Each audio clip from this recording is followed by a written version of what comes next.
আমরা acid base চ্যাপ্টারে তাহলে গতদিন পড়ছিলাম কি না, আমরা পড়ছিলাম ফেনলের অ্যাসিডিটি। ফেনলের সঙ্গে কাকে কম্পেয়ার করেছিলাম না, ডিফারেন্টলি সাবস্টিটিউটেড নাইট্রোফেনল। সেটা অর্থোনাইট্রো হতে পারে, মেটানাইট্রো হতে পারে, বাকি হতে পারে প্যারানাইট্রোফেনল।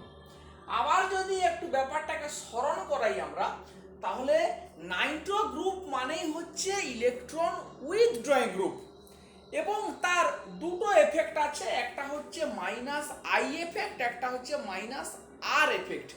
মাইনাস আর এফেক্টটা হচ্ছে সব থেকে বেশি প্রিডমিনেন্ট এফেক্ট। তাহলে এবং মাইনাস আর এফেক্টটা কোথায় কোথায় অপারেট করতে পারে না, অর্থ এবং প্যারা পজিশনে মাইনাস আর এফেক্টটা অপারেট করতে পারে, মেটা পজিশনে নয়। তাহলে প্রথমে আমরা কি বলবো, তাহলে যেহেতু মাইনাস আর এফেক্টটা অর্থ প্যারাতে অপারেট করতে পারে, তা ওই জন্য অর্থোনাইট্রোফেনল আর প্যারানাইট্রোফেনলের করেসপন্ডিং কনজুগেট বেসগুলো সব থেকে বেশি স্টেবল হবে, তাহলে ওরাই বেশি অ্যাসিডিক। এবারে এই দুটোর মধ্যে যখন কম্পেয়ার করছি তো তখন কি বলবো, যে অর্থোনাইট্রোফেনক্সাইড, এই হচ্ছে আমার অর্থোনাইট্রোফেনক্সাইড ও মাইনাস NO2, আর প্যারানাইট্রোফেনক্সাইড, এ দুটোর মধ্যে রিলেটিভলি প্যারানাইট্রোফেনক্সাইডটা একটু বেশি স্টেবল কার তুলনায়, অর্থোনাইট্রোফেনক্সাইডের। কি কারণ না, এই নেগেটিভ চার্জ রিপালশনটা একটু এখানে আছে। তাহলে আলটিমেট কনজুগেট বেসের স্টেবিলিটি অর্ডারটা কি হলো, ফেনক্সাইডের থেকে বেশি স্টেবল হচ্ছে মেটানাইট্রোফেনক্সাইড। মেটাটা কি আছে, অনলি মাইনাস আই ইফেক্ট। ওর থেকে কে বেশি স্টেবল, অর্থোনাইট্রোফেনক্সাইড, আর সব থেকে বেশি কে স্টেবল, প্যারানাইট্রোফেনক্সাইড। তাহলে অ্যাসিডিটি কি হবে অর্ডার বুঝতে পারছি আমরা, এবং পিকে অর্ডার ঠিক উল্টোটা হবে। তাহলে আমরা এখন বলতে পারছি অর্থ এবং প্যারা পজিশনে যত বেশি করে ইলেকট্রন উইথড্রয়িং গ্রুপ থাকবে, সেই ফেনল তত বেশি অ্যাসিডিক হবে। তাহলে এখন যদি আমরা কম্পেয়ার করি যে শুধু অর্থোনাইট্রোফেনল বা প্যারানাইট্রোফেনল, এদের মধ্যে অ্যাসিডিটি অর্ডারের পার্থক্য কিন্তু খুবই কম। এ প্যারানাইট্রো অর্থ থেকে বেশি অ্যাসিডিক, কিন্তু সেটা খুবই কম, সেই ডিফারেন্সটা খুবই সামান্য। এ দুটোর সঙ্গে আমি যদি এখন কম্পেয়ার করি, আমি যদি বলি যে 2,4-ডাইনাইট্রোফেনল, আবার যদি একটা কম্পাউন্ড নেই যে 2,4,6-ট্রাইনাইট্রোফেনল, এই NO2 এই NO2, এদের মধ্যে এখন যদি কম্পেয়ার করি, তাহলে অর্থ প্যারা পজিশনে যত number of electron withdrawing Nitro গ্রুপের সংখ্যা বাড়বে, করেসপন্ডিং কনজুগেট বেসকে সে তত বেশি স্টেবিলিটি দিতে পারবে থ্রু মাইনাস আর এফেক্ট। তাহলে এই কম্পাউন্ডটার কনজুগেট বেস সব থেকে বেশি স্টেবল হবে, তারপরে এইটা, তারপরে এদের। তাহলে সব থেকে বেশি অ্যাসিডিক কে হবে, এইটা 2,4,6-ট্রাইনাইট্রোফেনল। এর নাম কি, উচ্চ মাধ্যমিকে পড়েছিস, কি নাম, পিক্রিক অ্যাসিড। 2,4,6-ট্রাইনাইট্রোফেনলকে বলা হয় পিক্রিক অ্যাসিড। বেশ, তাহলে আমরা যে কথাটাতে স্টিক করলাম যে কনজুগেট বেসকে রেজোনেন্স স্টেবিলিটি দেয় কে না, নাইট্রো গ্রুপ। কোথায়, অর্থ এবং প্যারা পজিশনে, সেই জন্যই ওটা বেশি স্টেবল হয়। মেটা পজিশনে মাইনাস আর বা রেজোনেন্স এফেক্টটা হতে পারে না বলেই মেটা পজিশনে স্টেবিলিটিটা দেখাতে পারে না। এইটাকে আবার দেখ, বারবার করে বলা হচ্ছে রেজোনেন্সের কথাটা, এই ও মাইনাস বন্ড ও ও মাইনাস এন প্লাস, এটা এই এলো, এই ডবল বন্ডটা এই নাইট্রোর ভেতরে ঢুকে গেল। এইটাই হচ্ছে রেজোনেন্স দেখানোর সাইন বা তীর চিহ্ন, how to show the resonance, অর্থ পজিশনে এইটা। তাহলে আমরা কি বলেছি, রেজোনেন্স এফেক্টটা কোন বন্ডের প্রপার্টি, না রেজোনেন্সটা হচ্ছে, resonance is the property of pi bond বা পাই ইলেকট্রন, পাই ইলেকট্রন, এই এই মানে ডবল বন্ডটা দেখ, এই পাইটা ঢুকে যাচ্ছে। তাহলে এরকমই যদি একটু অরবিটালের ছবি এঁকে দেখানো যায়, এই এরকম করে যদি একটু দেখাই যে এটা এই আমার ছিল,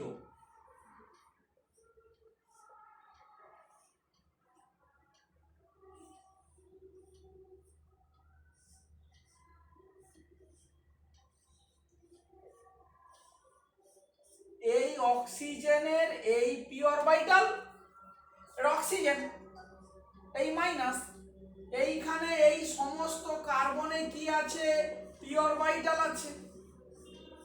এইগুলো এখন বুঝতে হবে, এইটা হচ্ছে নাইট্রো। তাহলে নাইট্রো এই যে রেজোনেন্সটা করতে পারছে তার কারণটা কি, এই পি গুলোকে সব সেম প্লেনে থাকতে হবে, মানে এর সাথে ওভারল্যাপ করলো, ফলে এই পাই বন্ডটা ভেঙে এর সাথে ওভারল্যাপ করলো, ফলে all p orbital must be in same plane. Same প্লেনটা কি আগের দিন বুঝিয়েছিলাম, সেম প্লেন মানে হয় সমস্ত পি গুলো হবে পিএক্স, বা সবাই হবে পিওয়াই, বা সবাই কি হবে পিজেড।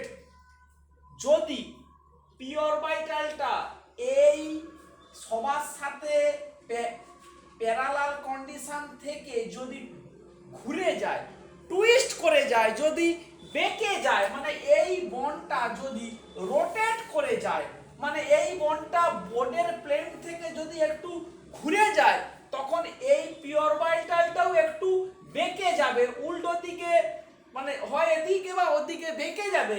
তখন এই পি এর সাথে যদি প্যারালাল না থাকে তাহলে কিন্তু রেজোনেন্সটা হবে না। এটাকে বলা হয় রেজোনেন্সের ইনহিবিশন হবে। কি টার্ম, ইনহিবিশন। ইনহিবিশন মানে হচ্ছে বাধা পাওয়া, ইনহিবিট কথাটা মানে হচ্ছে বাধা দেওয়া, ওখান থেকে হয়েছে inhibition, INHIBITION, inhibition of resonance, মানে রেজোনেন্সটা তখন বাধা পেয়ে যাবে। এই এই ব্যাপারটাকে কিন্তু একটু ভালো করে বুঝতে হবে যে এই ইনহিবিশন মানে কি বোঝাতে চাচ্ছি। ইনহিবিশন যদি এটা কোনো কারণে ঘুরে যায় তখন রেজোনেন্সটা বাধা পাবে।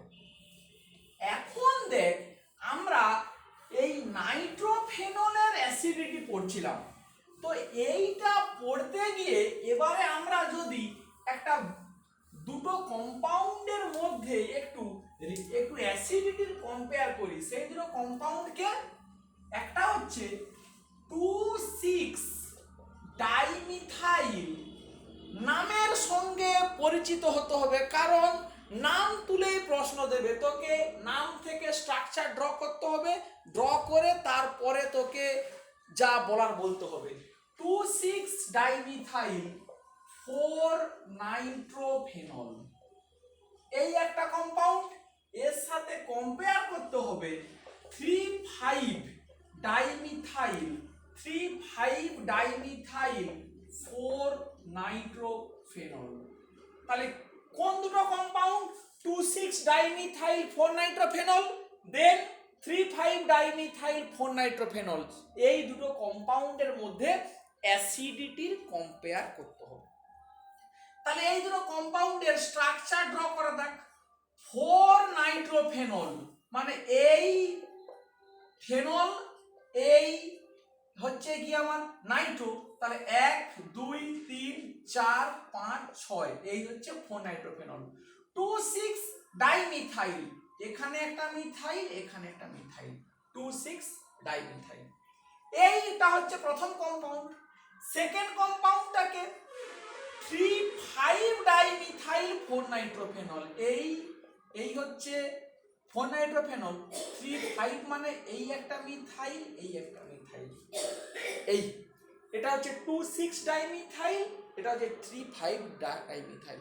দুটো আইসোমারিক কম্পাউন্ড, এদের অ্যাসিডিটি কম্পেয়ার করতে হবে।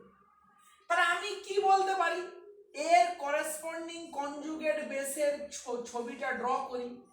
এই আর এই ড্র করলাম, এই নাইট্রো, এই O-N+।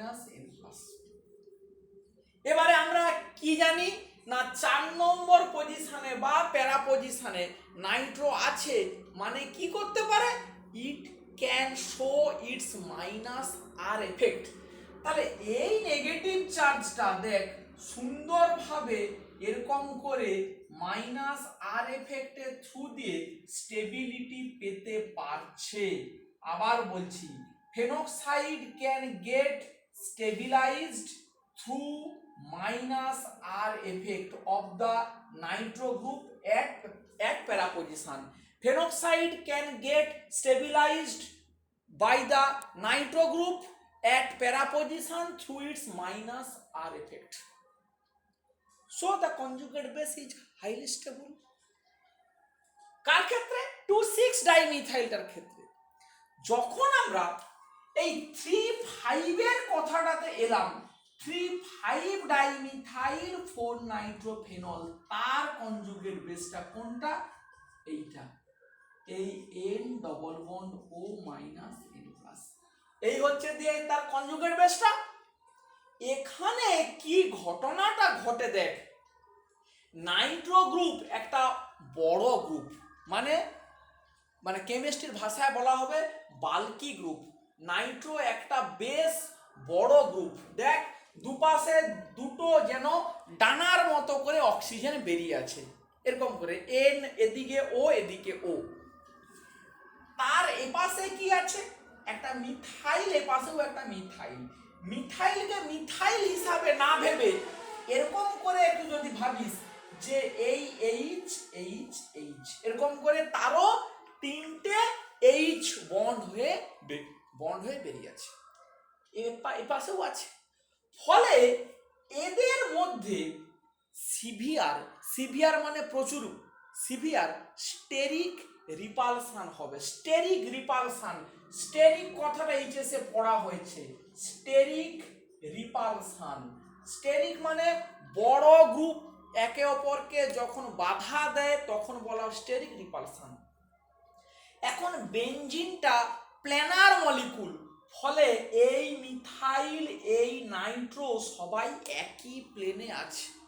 সেই একই প্লেনে থাকার জন্যই এখানে জায়গা কুলোচ্ছে না, মানে এই দুটো মিথাইলের মাঝখানে এই নাইট্রো গ্রুপটা একই প্লেনে, সেম প্লেনে দুপাশে দুটো অক্সিজেনকে বাহু বের করে দিয়ে থাকতে খুবই প্রবলেম। সেইটাকে ছবি এঁকে এরকম করে আমরা বোঝাই, এইটার এই ছবি, এটার এই ছবি, মানে কি হচ্ছে, রিপালশন হচ্ছে, স্টেরিক রিপালশন।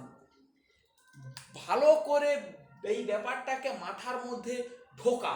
মিথাইল দুটো এরকমই আছে একই প্লেনে, তার মাঝখানে নাইট্রো আবার এরকমই, সবাই সেম প্লেনে আছে। সেম প্লেনে যেই আছে কি সেখানে হচ্ছে না স্টেরিক রিপালশন।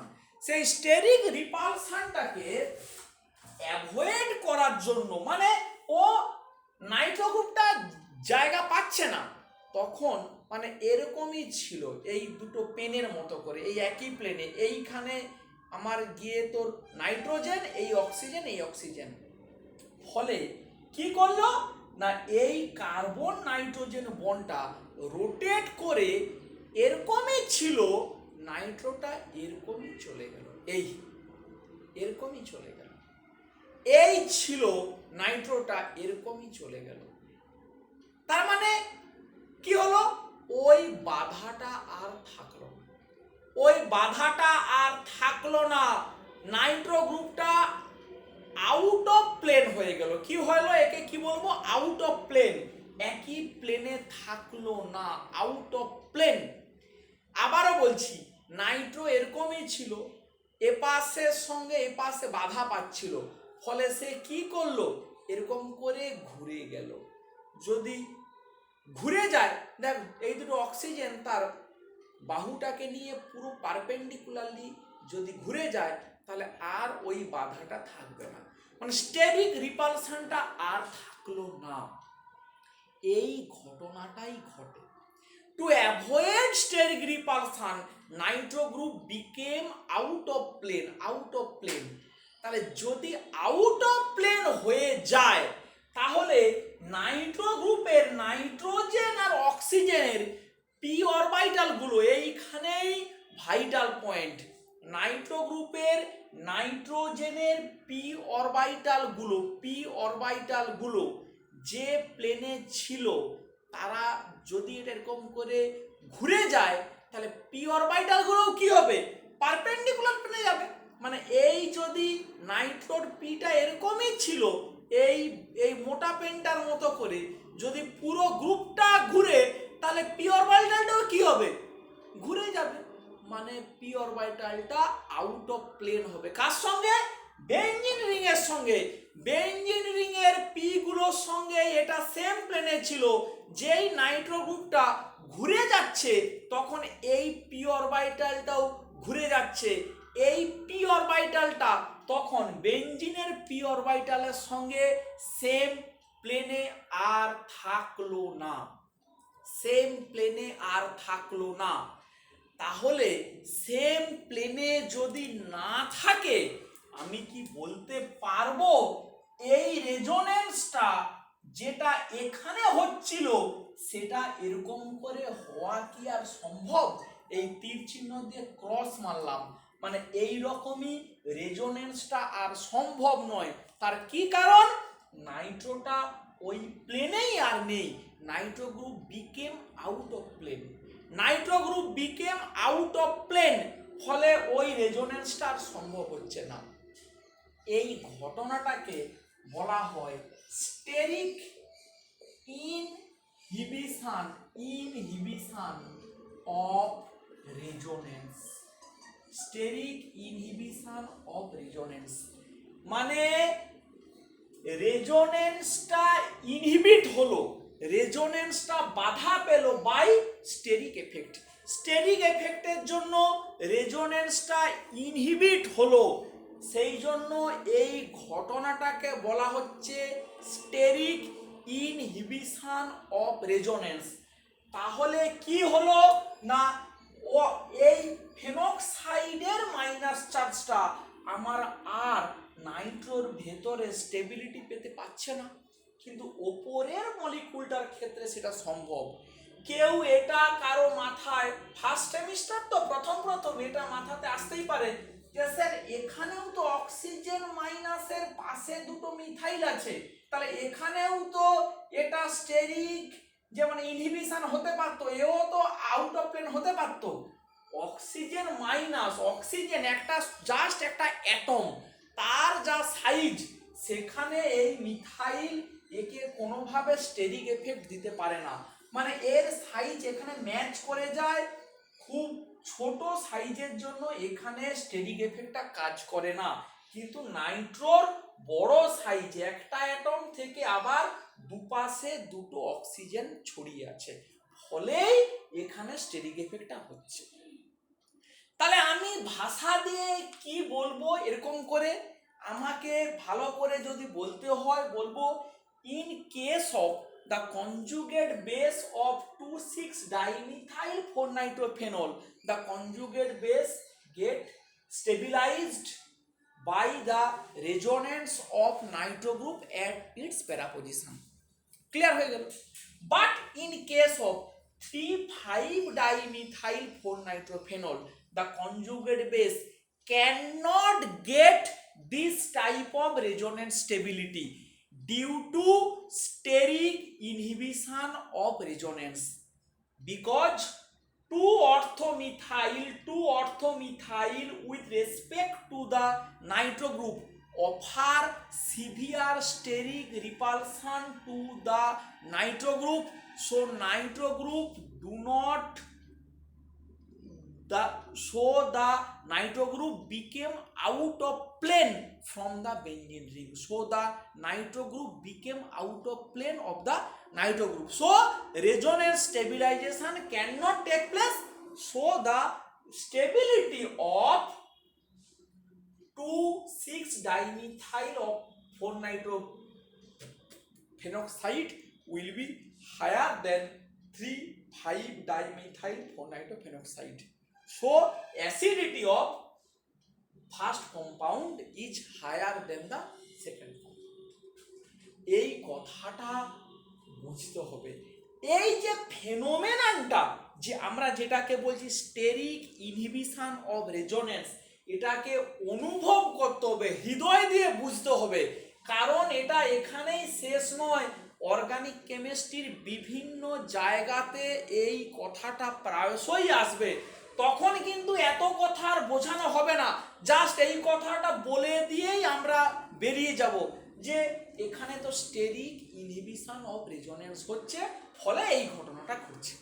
তাহলে মেন কথাটা কি, স্টেরিক ইনহিবিশন অফ রেজোনেন্সের জন্য নাইট্রো গ্রুপটা আউট অফ প্লেন হচ্ছে। নাইট্রো গ্রুপটা ছিল এরকমই, আবার দেখাচ্ছি এরকমই ছিল, এই ক্রকমি ছিল, এই ঘুরে যাচ্ছে, ফলে পিওর ভাইটালটাও ঘুরে যাচ্ছে, বেঞ্জিনের সঙ্গে রেজোনেন্স করতে পারছে না, ফলে এই অক্সিজেন মাইনাসটা এখানে স্টেবিলিটি পেতে পারছে না। এইটাই হচ্ছে গিয়ে মেন বক্তব্য এই প্রবলেমটা। তো আশা করছি যে বুঝতে পারা উচিত তোদের, না বুঝতে পারলে আবার শুনবি, রিপিট করে শুনবি, ঠিক আছে? তো পারবি, নিশ্চয়ই পারবি।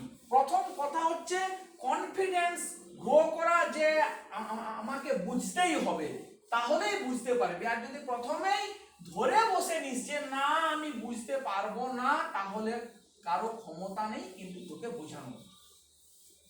বেশ, আজকের ক্লাসে আর একটা অ্যাসিড বেসের প্রবলেম আমরা করব। নাইট্রোফেনল থেকে আমরা আবার একটু ওই কার্বক্সিলিক অ্যাসিডের মধ্যে ফেরত যাব। আমরা এরকমই তিনটে কম্পাউন্ডের অ্যাসিডিটি কম্পেয়ার করব। একটা হচ্ছে বেঞ্জোইক অ্যাসিড, আরেকটা হচ্ছে 2-হাইড্রক্সি বেঞ্জোইক অ্যাসিড। এই 2-হাইড্রক্সি বেঞ্জোইক অ্যাসিড, আরেকটা হচ্ছে 2,6-ডাইহাইড্রক্সি benzoic acid, CO2H OH OH। তাহলে এটার নাম হচ্ছে বেঞ্জোইক অ্যাসিড, বেঞ্জোইক অ্যাসিড। এর নাম কি হবে? 2-হাইড্রক্সি বেঞ্জোইক অ্যাসিড, বেঞ্জোইক অ্যাসিড। এর নাম কি হবে? 2,6-ডাইহাইড্রক্সি বেঞ্জোইক অ্যাসিড। বানানগুলো ভালো করে খেয়াল করবি। এই কম্পাউন্ডের আরেকটা নাম আছে, কি নাম? Salicylic acid, salicylic acid. এই তিনটের অ্যাসিডিটি আমাকে কম্পেয়ার করতে হবে।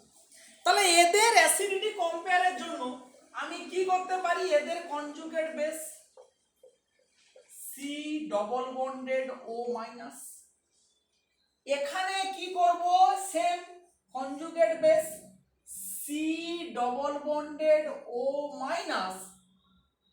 আচ্ছা, এইটা ফেনোলিক গ্রুপ, এটা অ্যাসিড গ্রুপ। ভুল করে অ্যাসিডিটি কম্পেয়ারের জন্য কেউ আবার ফেনোলিক ওএইচ এর অ্যাসিডিটি কম্পেয়ার করে ফেলিস না, কারণ আমরা আগের দিনই বলেছি কার্বক্সিলিক অ্যাসিড আর much more acidic than phenolic compound.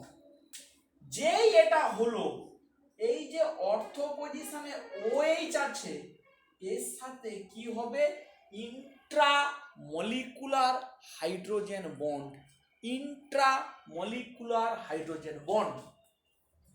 এখানটাতে কি হবে? এখানটাতে যেখানে 2,6-ডাইহাইড্রক্সি, এই ডবল বন্ড ও মাইনাস, এ পাশের OH ও ইন্ট্রামলিকুলার এইচ বন্ড করলো, এই পাশেরটাও ইন্ট্রামলিকুলার এইচ বন্ড করলো।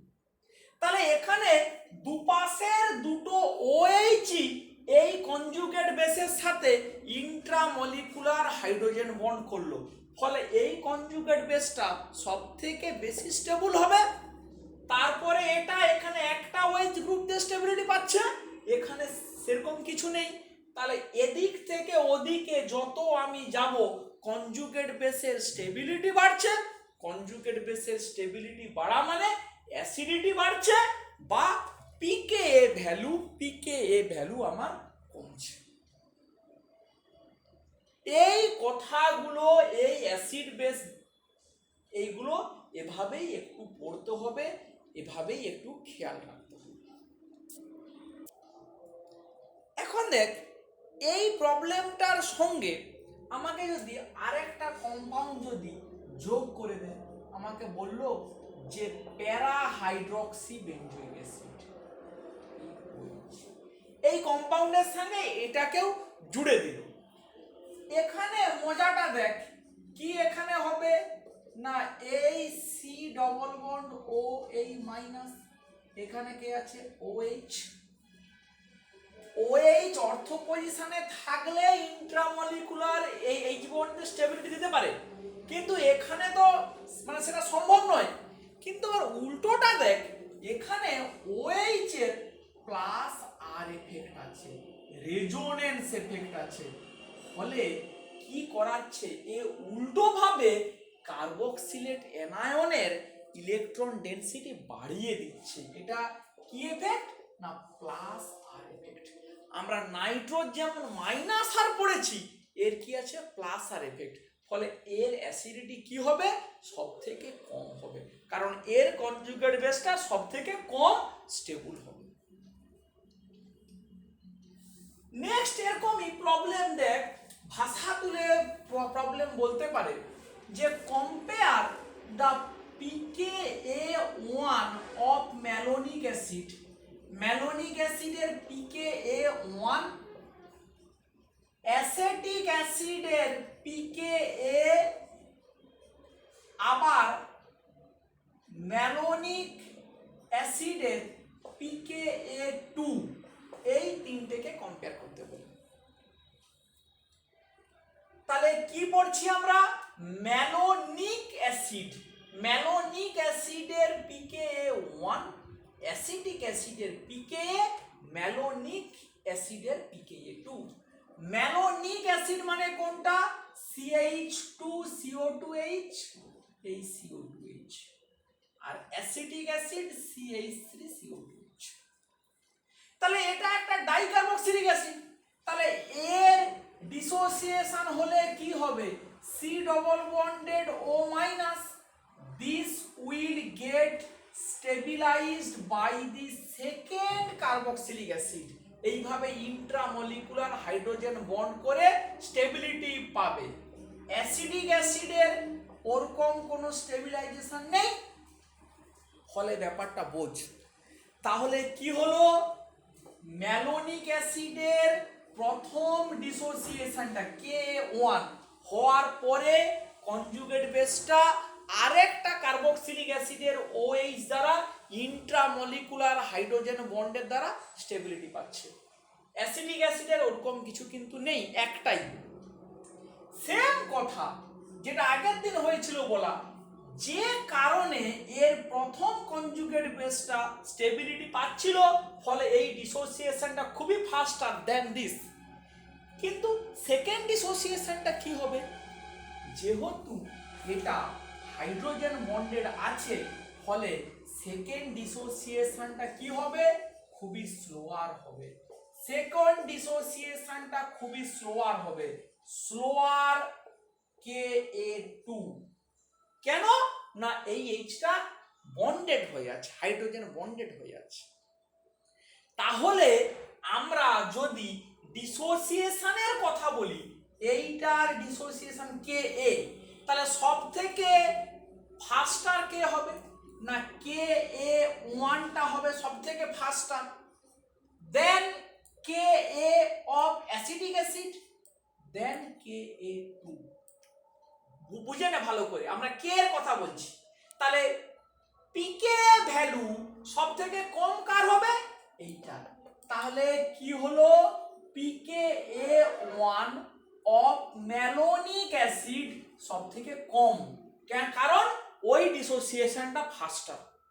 দেন অ্যাসিডিক অ্যাসিড, এটা নরমাল ডিসোসিয়েশন, এখানে কোনো কিছু নেই, ফলে এটা হচ্ছে পিকে এ অফ অ্যাসিটিক অ্যাসিড।